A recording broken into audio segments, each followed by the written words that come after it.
아멘. 예. 오늘 말씀을 전하기 전에 먼저 우리 성도분들께 사실 확인을 좀 해드려야 할 게 있어서 팩트 체크를 먼저 하고 말씀을 전하고자 합니다. 저 개인과 관련된 일이어서 좀 죄송하긴 한데 한 번쯤은 필요한 일이다 싶어서 말씀을 드리려고 합니다.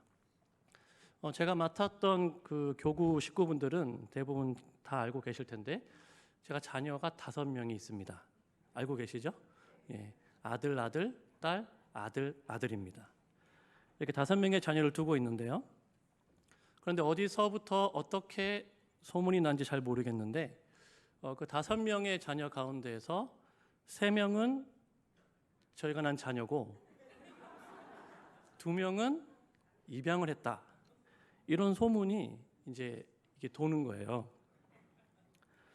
저한테도 몇 번 그런 얘기가 들려서 제가 이제 아니라고 이제 말씀을 드렸습니다. 근데 그분이 저한테 이제 말씀하신 의도는 목사님 대단하시다는 거예요. 사모님도 대단하시다는 거예요. 막 칭찬을 막 하시는 거예요. 왜 그러시냐고 그랬더니 어떻게 그 자녀를 5이나 키우는데 2은 또 입양을 하셔가지고 이렇게 키우시냐고 그렇게 막 칭찬을 하면서 얘기를 하셔가지고 제가 굉장히 당황을 했습니다. 칭찬을 해주시니까 감사하긴 한데 사실이 아니니 사실이 아닙니다라고 제가 이제 말씀을 드렸어요. 그런데 얼마 전에도 또 비슷한 얘기를 제가 신방을 하다가 들었습니다. 그래서 도대체 어디서 그런 얘기를 들으셨냐고 이렇게 물어보니까 정확하게 어디서 들은지 모르세요. 그냥 어디서 정확히 들은지 모르겠는데 어떻게 하다가 그렇게 들었다는 거예요. 그래서 여러분, 우리가 발 없는 말이 천리 간다는 말이 있잖아요. 어떻게 보면은 별로 중요한 일이 아닐 수도 있지만 이 사실이 아닌 이야기가 소위 뭐 카더라 이런 카더라식의 이야기로 전해지는 것이 별로 좋지 않아 보여서 한 번쯤은 정확하게 말씀을 드리고 가는 게 좋겠다 싶어서 제가 기회를 엿보고 있다가 오늘 이 수요예배 시간에 한번 말씀드려야지 이렇게 생각을 했습니다.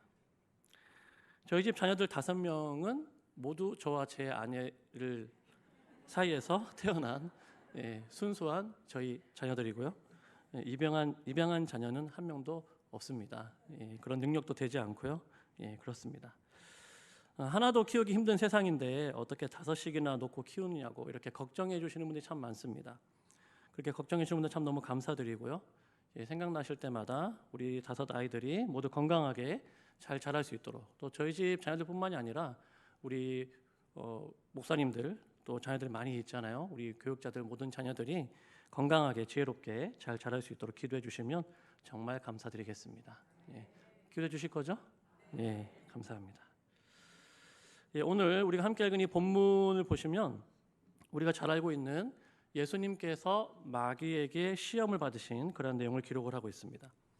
우리가 가끔 성경을 읽다가 보면은 언뜻 그 의미가 잘 이해가 안 될 때가 있잖아요. 그런 본문들이 있는데 오늘 우리가 함께 읽은 이 본문도 그런 본문 중에 하나가 아닌가라고 생각이 됩니다.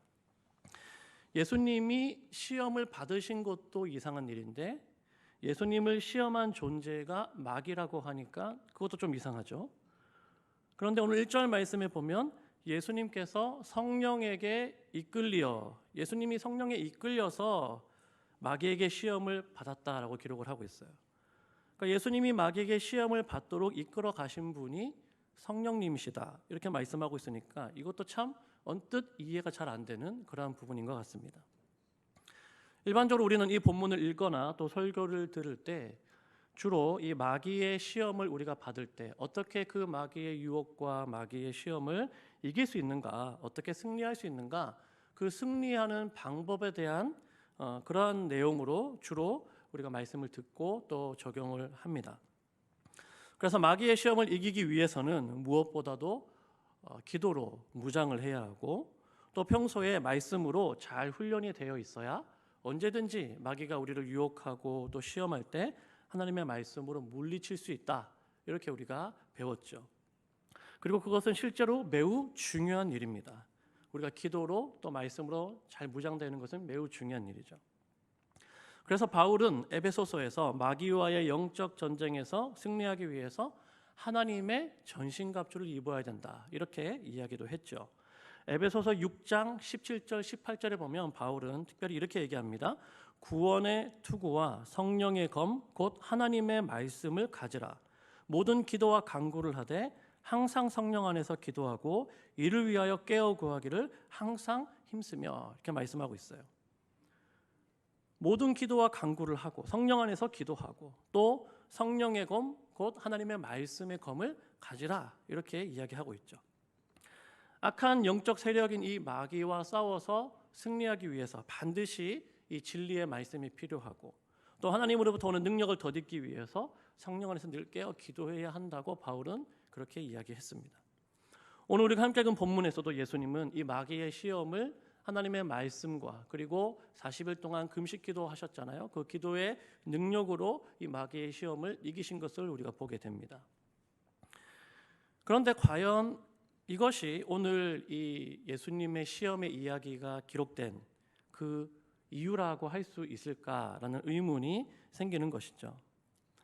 하나님은 왜 마태를 통해서 이 예수님께서 마귀에게 시험 받으시고 승리하신 이 일을 이곳에 기록하게 하셨을까라는 의문입니다. 만약에 마태가 마귀의 시험, 마귀의 유혹을 이길 수 있는 방법을 알려주는 것이 목적이었다면 그냥 바울처럼 성령의 검인 하나님의 말씀으로 무장하십시오. 그리고 항상 깨어 기도하십시오. 그러면 반드시 마귀의 시험을 이길 수 있을 것입니다. 이렇게 간단하게 써도 되지 않았을까라는 생각이 들죠. 마태는 왜 이곳에 예수님의 시험 이야기를 이렇게 자세하게 기록을 하고 있을까라는 것입니다. 먼저 우리가 생각해 봐야 될 것은 이 예수님의 시험 이야기는 그 앞에 나오는 마태복음 3장에 나오는 예수님께서 세례 요한에게 세례 받으시는 그 장면의 연장선에서 이해해야 한다라는 것입니다. 우리가 읽진 않았지만 마태복음 3장 13절부터 17절에 보면 예수님께서 세례 요한에게 세례 받으시는 장면이 나오죠. 예수님께서 요한에게 세례 받으러 오셨을 때 요한은 예수님을 말렸습니다. 그럴 수 없습니다. 내가 당신에게 세례를 받아야 되는데 왜 당신이 저에게 오십니까? 그렇게 예수님을 말렸어요. 그러자 예수님이 뭐라고 말씀하십니까? 마태복음 3장 15절에 보면 이제 허락하라.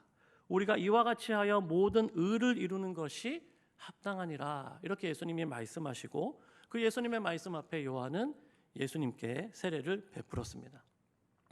그 당시에는 이 요단강에서 세례를 베풀었는데 그 세례가 물속에 완전히 이렇게 들어갔다가 나오는 그런 침례 형식으로 이 세례를 베풀었거든요.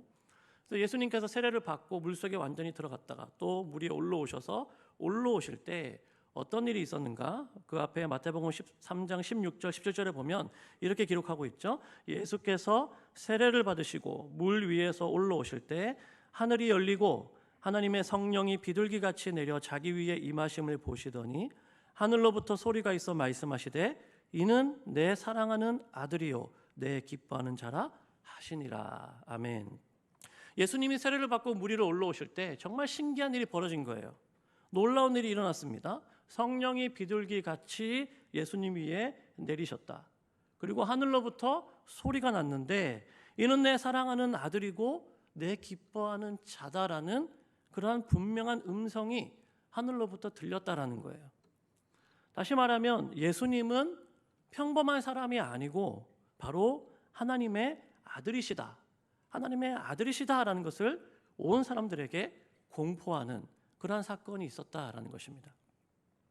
그리고 이어지는 오늘 본문 1절에 보면 그때에 이렇게 말씀하잖아요. 1절에 보면 그때가 언제입니까? 예수님께서 세례 요한에게 세례를 받으시고 하나님의 아들로 공포된 그 이후에 그때에 벌어진 일을 말하는 것이죠.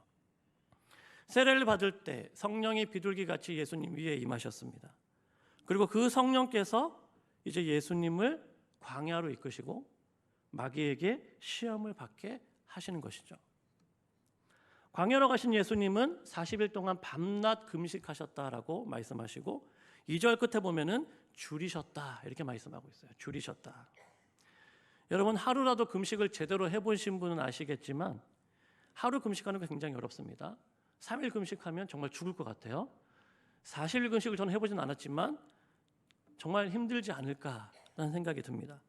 사람이 음식을 먹지 않고 지낸다는 것이 얼마나 힘들고 또 엄청난 수고와 고통이 뒤따르는 것이죠. 예수님은 하나님의 아들이시고 또 신적인 능력을 가지신 분이기 때문에 얼마든지 그런 것들로부터 자유할 수 있지만 동시에 예수님은 완전한 인간으로 이 땅 가운데 오셨기 때문에 40일 동안 밤낮 금식하신 그 예수님의 모습을 우리가 생각해 본다면 예수님이 정말 힘든 시간을 지금 보내고 계신 것입니다. 육체적으로 가장 쇠약하고 힘든 시간을 지금 예수님이 경험하고 있는 것이죠. 바로 그때 시험하는 자, 곧 마귀가 예수님을 찾아와서 예수님을 시험하는 것입니다. 가장 약했을 그때 예수님을 시험합니다. 뭐라고 시험합니까? 네가 만일 하나님의 아들이여든 명하여 이 돌들로 떡덩이가 되게 하라. 네가 만일 하나님의 아들이거든, 이렇게 이야기합니다. 여러분, 마귀가 예수님께서 하나님의 아들이심을 알았을까요? 몰랐을까요? 알고 있었죠. 잘 알고 있습니다. 예수님께서 세례받고 올라오실 때 이미 하늘에서부터도 예수님이 곧 하나님의 아들이심이 선포가 되었습니다. 예수님도 잘 알고 계시고 마귀도 잘 알고 있는 사실인데 왜 마귀는 너가 만일 하나님의 아들이거든 이렇게 이야기하면서 예수님을 시험하고 있을까요? 그것은 이런 의미인 것입니다. 나는 당신이 하나님의 아들이신 것을 잘 알고 있어. 그러니까 당신의 그 신적인 능력으로 지금 굶주리고 배고픈 당신 자신을 위해서 이 돌들을 떡덩이가 되게 하고 그리고 그 떡으로 당신의 배고픔을 채우시오. 이렇게 지금 마귀가 예수님께 유혹하고 있는 것입니다. 다시 말해서 마귀는 예수님께서 하나님의 아들이신데 그 하나님의 아들로서의 권한, 그 하나님의 아들로서의 권세를 자기 자신을 위하여 사용하도록, 자기 자신을 위하여 남용하도록 그렇게 지금 예수님을 유혹하고 있는 것이죠. 사랑하는 여러분, 여기서 우리는 마태가 왜 예수님의 이 시험 이야기를 이곳에 썼는가, 그 중요한 이유를 하나 생각해 볼 수 있겠습니다.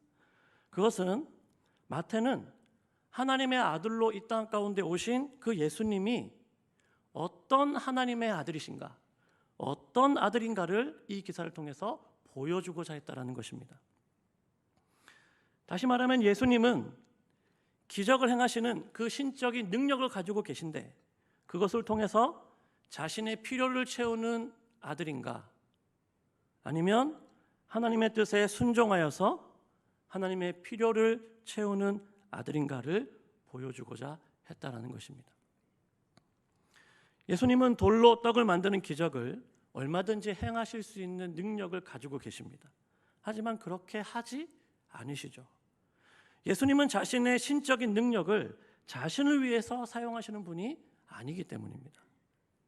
예수님은 자신을 위해서가 아니라 다른 사람들을 위해서 자신의 신적인 능력을 사용하십니다. 특별히 복음서를 읽어보면 예수님은 가난하고 병들고 소외되고 약한 자들을 위해서 당신의 그 신적인 능력을, 그 강하신 능력을 사용하는 것을 우리가 볼 수 있죠. 이것은 예수님께서 스스로 하신 말씀과도 일치하는 것입니다. 마태복음 20장 28절 말씀인데 우리 자막에 나올 텐데 같이 한번 읽어보겠습니다. 시작. 인자가 온 것은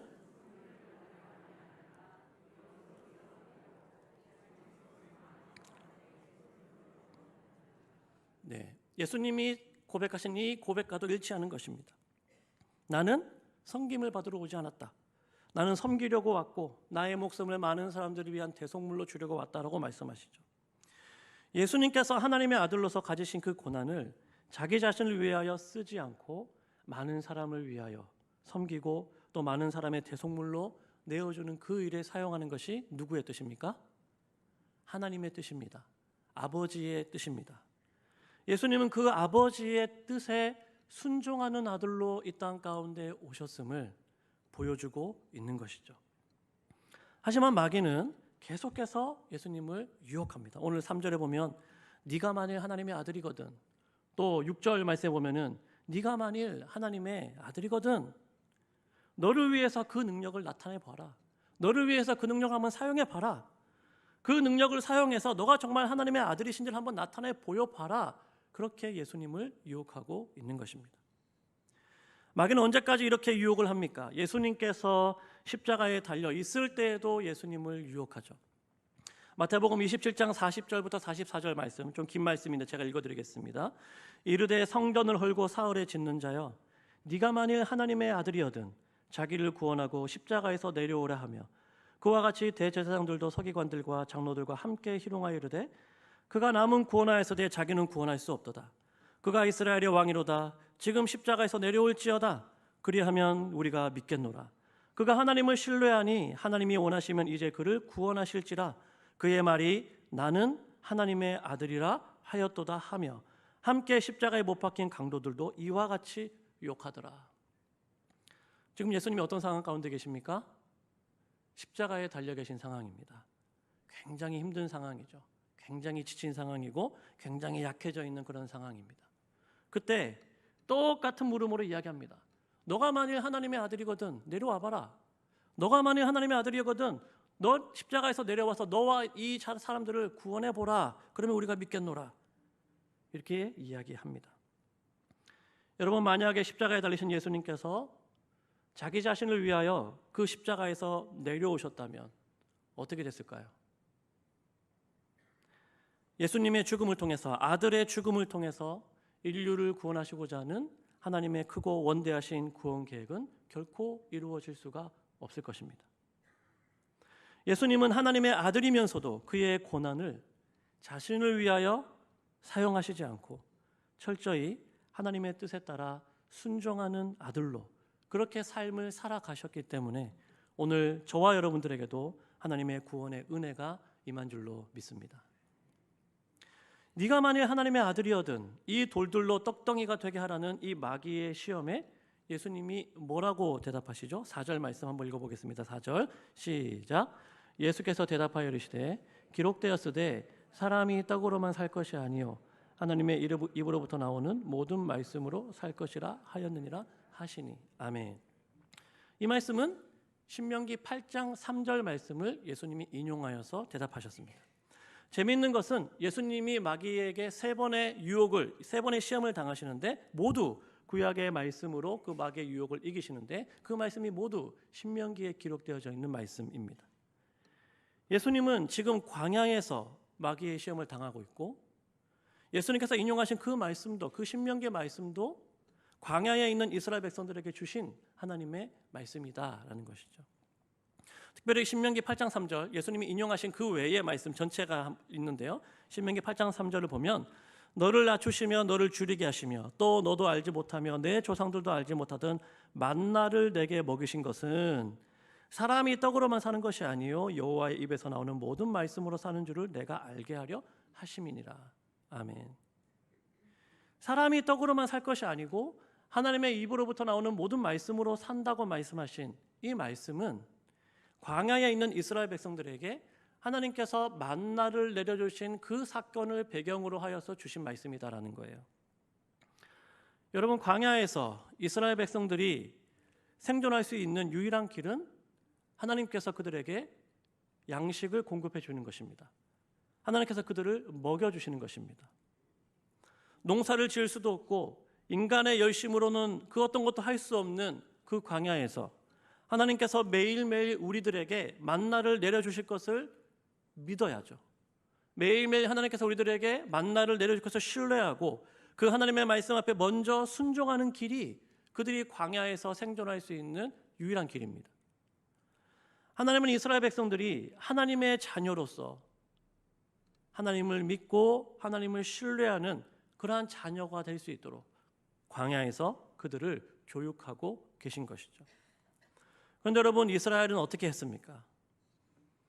하나님을 신뢰하고 믿고 따르는 그 일에 그들은 실패했습니다. 그들은 양식이 없고 물이 없어서, 그 광야에서 먹을 것이 없어서 물이 없어서 실패한 것이 아니고 하나님을 믿고 신뢰해야 하는 그 광야에서 하나님을 온전히 신뢰하지 못하고 하나님을 온전히 믿지 못함으로 그들은 그곳에서 실패한 것입니다. 하나님은 그들에게 만나와 메추라기를 먹이셨고 그들이 내일 양식을 위하여 염려하지 않아도 되도록 그들이 양식을 저장하지 않아도 되도록, 또 안식일에 나가서 만나를 줍지 않아도 되도록 굶지 않을 것이라고, 내가 너희들에게 먹을 것을 공급하실 것이라고 그렇게 약속하셨습니다. 이스라엘은 광야에 배고픈 그 시간을 겪으면서 우리들을 먹이시는 분이 하나님이시구나, 우리를 책임지시는 분이 하나님이시구나라는 것을 몸소 체험하면서 배우는 그러한 시간을 가진 것이죠.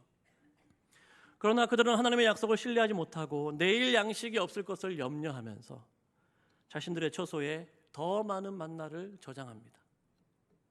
안식일에 나가지 말라고 말씀하셨음에도 불구하고 안식일에도 나가서 만나를 거두려고 합니다. 하나님은 이런 모습을 악하게 보시고 결국은 하나님을 신뢰하지 못하는 그들이 약속의 땅에 들어가지 못하도록 그렇게 하시는 것이죠. 예수님께서 사람이 떡으로만 살 것이 아니요 하나님의 입으로부터 나오는 모든 말씀으로 살 것이라고 말씀하셨는데, 이 말씀은 바로 과거에 이스라엘 백성들이 실패했던 그 만나의 정신으로 살아야 한다는 것을 말씀하고 있는 것입니다.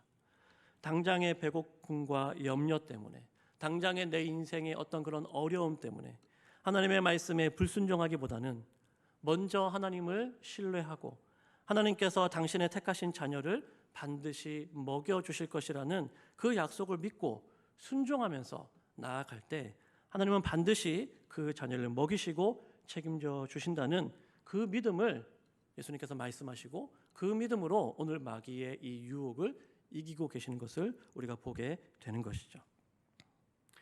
마귀의 두 번째 시험도 이와 같은 맥락에서 우리가 이해할 수 있습니다. 6절 말씀에 보면 네가 만일 하나님의 아들이거든 어떻게 하라고 합니까? 뛰어내려라. 네가 만일 하나님의 아들이거든. 여기서도 마귀는 하나님의 아들의 권한을 자신을 위하여 사용하라고 그렇게 유혹을 합니다. 마귀는 이번에는 하나님의 말씀을 인용하여서 아주 그럴듯하게 예수님을 시험하죠. 그가 너를 위하여 그의 사자들을 명하시리니 그들이 손으로 너를 받들어 발이 돌에 부딪히지 않게 하리로다. 그 말씀으로 예수님을 유혹합니다. 예수님 뭐라고 대답하십니까? 신명기 6장 16절 말씀으로 대답하시죠. 주 너의 하나님을 시험하지 말라. 주 너의 하나님을 시험하지 말라 하였느니라. 이렇게 대답하시죠. 마귀가 인용한 말씀 시편 91편 11절 12절 말씀인데요. 이 말씀은 분명히 하나님께서 택한 백성들을 보호하시고 그들을 지켜주신다는 약속의 말씀이 맞습니다. 그 약속을 분명히 하고 계시죠. 하지만 하나님께서 이 약속을 주신 것은 그 약속을 주신 하나님을 온전히 신뢰하고 의지하고 믿으라고 주신 약속이지, 그 약속을 가지고 하나님을 시험하라고 주신 말씀이 아니다라는 것을 예수님은 말씀하고 계십니다. 신명기 6장 16절 말씀으로 예수님 대답하셨는데 그 전체 말씀이 이와 같습니다. 신명기 6장 16절 말씀에 보면 너희가 마사에서 시험한 것 같이 너희의 하나님 여호와를 시험하지 말고, 너희가 마사에서 여호와를 시험한 것 같이, 이 말씀은 출애굽기 17장 1절부터 7절에 나오는 사건이 배경입니다. 우리가 잘 아는 무리바에서 물로 말미암아 하나님과 다툰 그 사건이 배경이에요. 르비딤에 이스라엘 백성들이 진을 쳤는데 물이 없습니다. 그래서 모세를 원망합니다. 그러면서 하나님을 원망하고 하나님이 우리와 함께 하신다는 그런 증명을, 그런 증거를 보여달라고 이야기합니다. 하나님은 모세에게 반석을 쳐서 물을 내는 기적을 나타내 보이셨는데 모세는 이 사건을 이렇게 평가하죠. 출애굽기 17장 7절에 보면 그가 그곳 이름을 마사 또는 무리바라 불렀으니 이는 이스라엘 자손이 다투었으며 또는 그들이 여호와를 시험하여 이르기를 여호와께서 우리 중에 계신가 안 계신가 하였음이었더라. 여호와께서 우리 중에 계신가 아니 계신가, 그 시험한 사건이 뭐냐면 바로 이 마사에서 무리바 이 물 사건이라는 거예요. 그때도 여전히 이스라엘 백성들은 하나님께서 공급해 주시는 만나와 메추라기를 먹고 있었습니다. 하나님이 광야에서 이스라엘 백성들을 여전히 먹이시고 보호하고 계셨음에도 불구하고 이스라엘은 계속해서 하나님이 과연 우리 가운데 계신가 안 계신가를 시험하고 있었다라는 것이죠. 어떻게 보면은 자신들의 믿음을 확고히 하기 위해서 믿음으로 행하는 그런 행동인 것 같지만 하나님은 나를 믿지 못하는 그 이스라엘 백성들의 그 불신앙으로 하나님은 그들을 바라보시고 하나님을 시험하는 행위로 그렇게 보셨다라는 거예요. 하나님의 약속과 보호를 믿지 못하고 자꾸 의심하는 것이죠. 계신가? 아니 계신가? 계신 것 같기도 하고 안 계신 것 같기도 하고, 주실 거면 좀 많이 주시지 왜 이렇게 찔끔찔끔 주시나, 이런 생각들을 하면서 하나님이 정말 계신가 아니 계신가 하나님을 시험하고 테스트했다라는 거예요. 사랑하는 여러분, 이미 예수님은 하나님의 아들로 선포가 되셨습니다. 그럼에도 불구하고 마귀는 계속해서 너가 정말 하나님의 아들이라면 하나님이 너가 다치지 않도록, 너가 죽지 않도록 하나님이 너를 보호해 주실 거야. 하나님이 너를 보호해 주실 거라고 약속하셨어. 그러니까 뛰어내려.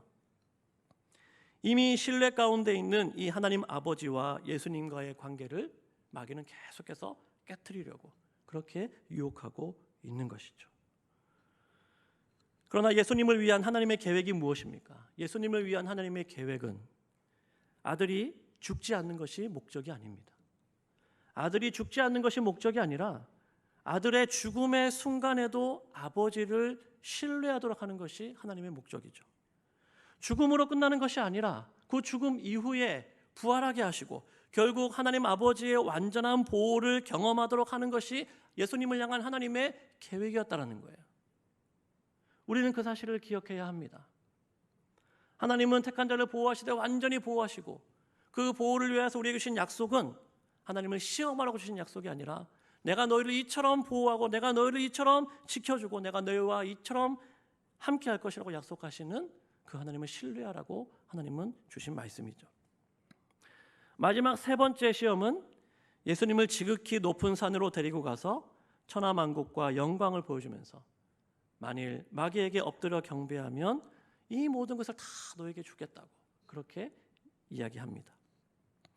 만일 예수님께서 이 세상에 오신 목적이 이 세상의 영광, 이 세상의 부귀와 영화 이런 것들을 얻는 것이 목적이었다면 마귀에게 절하고 그런 것들을 취하면 되겠지만 예수님은 앞에서부터 계속 보여준 것처럼 하나님의 순종하는 아들로 이 땅 가운데 오셨기 때문에 예수님은 그렇게 하지 않으십니다. 마귀는 계속해서 고난이 없는 영광을 취하라고 유혹을 합니다. 왜 고난을 받으려고 그래? 왜 십자가의 길을 가려고 그래? 너가 나한테 한 번만 절하면 내가 이 모든 걸 다 줄게. 이 모든 영광을 다 너에게 줄게. 고난이 없는 영광을 취하라고 유혹합니다. 하지만 하나님의 뜻은 십자가와 죽음을 통해서 영광을 얻는 것이기 때문에 그 아버지의 뜻에 예수님은 순종하고자 하시는 것이죠. 그래서 이렇게 외치십니다. 10절 말씀 우리 다 같이 한번 읽어볼까요? 시작. 이에 예수께서 말씀하시되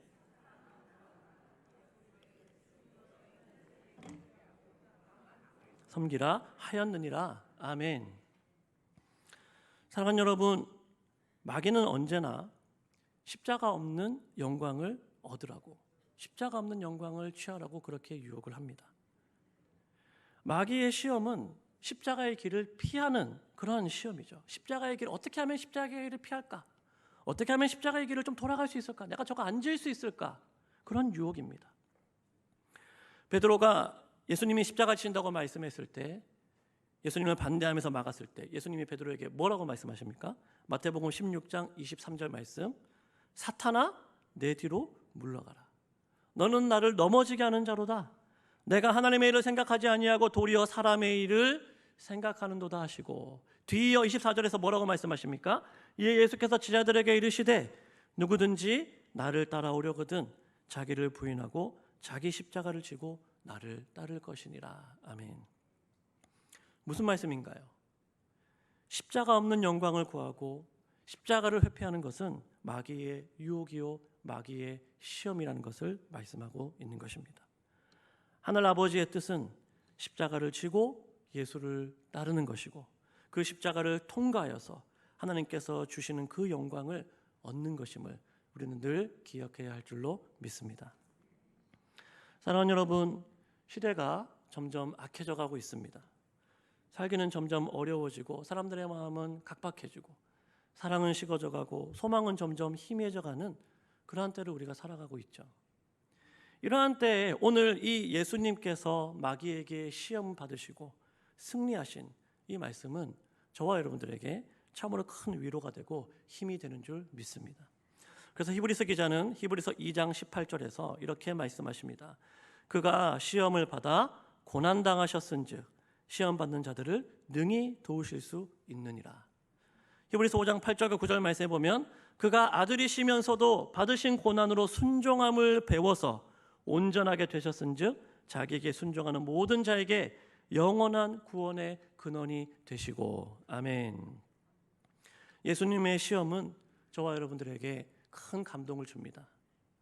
예수님은 하나님의 아들이시지만 자기 자신을 위하여 그 고난을 사용하시지 않습니다. 우리를 위하여 사용하십니다. 우리가 작을 때, 우리가 약할 때,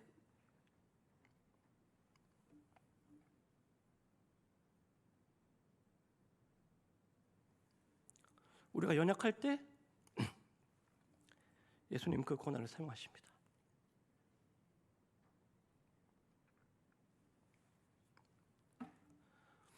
그가 먼저 시험 당하심으로 시험 당하는 자들 능히 도우실 수 있다고 약속하십니다.